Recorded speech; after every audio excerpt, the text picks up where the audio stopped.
Welcome to The Loop, a space where real business conversations happen. No scripts, no pressure, no wrong answers. Just two people talking about what it actually takes to build business, buy something, and show up for the community. Whether you're watching as a business owner, a procurement leader, or someone just trying to figure out your next move, there's something here for you. I'm Donna Ruff, and today I'm sitting down with Alicia Wilson from Little Alijo Catering. Alicia, how are Hi, you? hi, how are you? I'm doing well. So I'm good.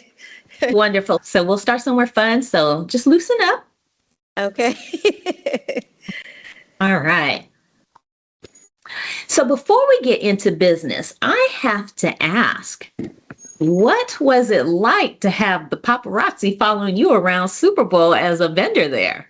Wow, incredible feeling. Honestly, it was super surreal. I was just watching the videos yesterday because I haven't posted them to social media because I'm still just in shock that I was chosen out of everyone in San Francisco or the Bay Area in general to represent my city. So that was a complete honor. It was ecstatic having the mayor come out and reach out to me, and he came to my commissary kitchen, which is also where I was born and raised in Hunters Point. So it definitely was surreal. I still honestly don't believe it happened, but I'm super grateful. It definitely was an out of body experience. The NFL treated me like family. They were honestly everything I needed, anything, any step of the way. They were there the whole time. So it was amazing. Right on. I agree. They have an amazing program that they're running in every city that they hold the Super Bowl in. So I'm super excited for our local businesses to be able to participate and so super excited to talk to you. Yeah. So let's take things back a little bit. What made you say, I'm doing this and then actually doing it? I started Little Alley Joe Catering and Events from a place of passion and necessity. Cooking has always been an identity of mine. I'm rooted in Creole and Caribbean traditions, but I realized there was a gap in the market, especially in San Francisco, that missed the bold, cultural driven cuisine presented modernly or an elevated way. So I just made the decision to go all in after I saw people connect with my food and the flavors and also the experience. So what started as a small pop-up turned into a business with real demand because I saw something I could build that would be scalable from it. Okay, right on. So then let's actually talk about what your business does, the types of foods that you create, especially with that Creole background, and who is your audience? My audience is creatives, anyone that's into new or trying new things or things they're not familiar with. I feel like I get them by my presentation, really. I always try to elevate it or make it presentable or appeasing to the eye so it catches them quick. But yeah, we specialize in Creole and Caribbean cuisine. My dad is from Jamaica, so we're big on oxtails. It's probably like my favorite. We love red snapper. And I blended the two. I'm from San Francisco, so I grew up on a lot of Asian cuisine. So I make a really good oxtail lo mein, which is like a fusion of the both. And then my mom is from Baton Rouge, Louisiana. If you know anything about people from I Louisiana, do. they are very proud people and very serious about their recipes. So with her recipes, I don't really change too much of them. I try to keep them classic. We're known for our red beans and rice. It's probably the best in the city, if I do say so myself. And then my etouffee. My etouffee to me is hands down the best. I probably can sweep people in Louisiana any day.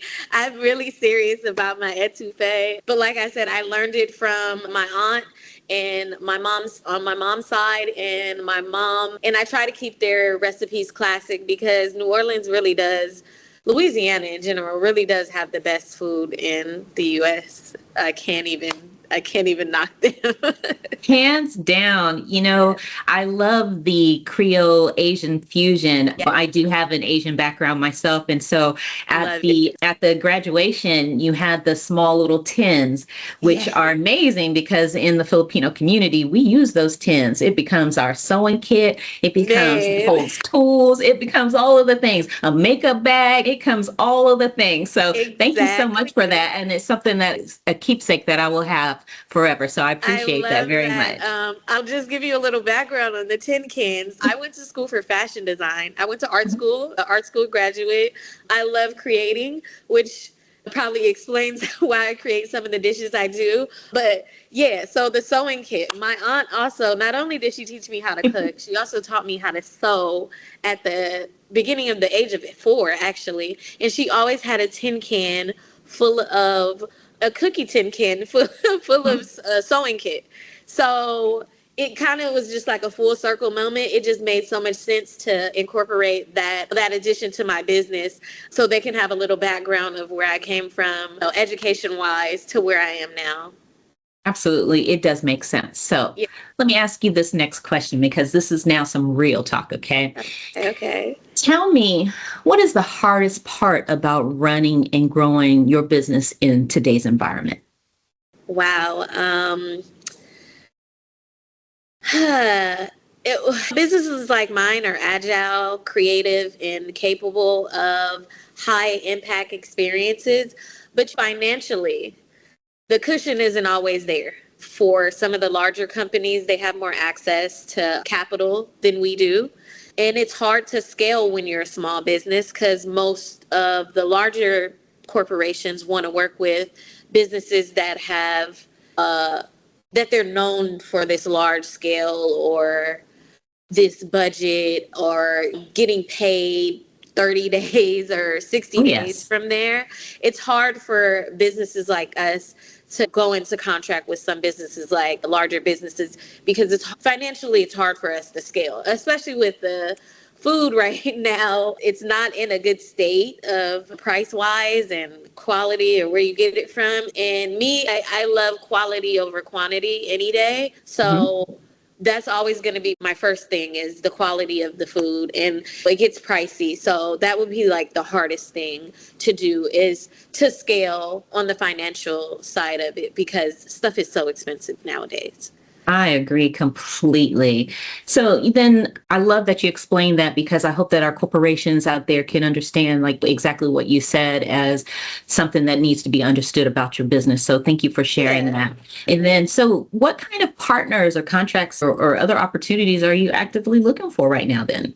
Man, we are looking for corporate catering contracts, like preferably vendor partnerships, an increase in festival and large scalable events like opportunities out there. We do pop-ups now, but at festivals, but we just want to increase that. Also, brand collaborations and activations. We're actively looking for that. And also a brick and mortar or a long-term residency in any San Francisco bar or anything that may need food. We would love to be in. We're going towards that basically. That's really what my goal is at the end of the year is to have at least either a brick and mortar or long-term residency in one of San Francisco's bars. I love that. I had an opportunity to follow you on Instagram and you are already doing the darn thing. So I this is love that. huge. And I love everything that you're doing, the different organizations that you participate in. I saw one where it was a co-op of sorts that you're working with. Could you share a little bit about that? Yeah, we've started with Into Action. They have been a blessing towards our business. They are a local nonprofit. They reach out to small businesses and help them grow where their need to be. Some vendors don't have their permits or don't even know how to get permits. They offer grants in a 16-week program. They get you in collaborations with other businesses like Foodwise. I work with Foodwise directly. They are also another nonprofit that is based in San Francisco's Ferry Building. They run the Ferry Building Farmers Market, the Alamany, and a Mission Market. And I got through them through Into Action. Into Action also was granted a food pavilion in Hunters Point in the new park. It's a shipyard in Indian Basin.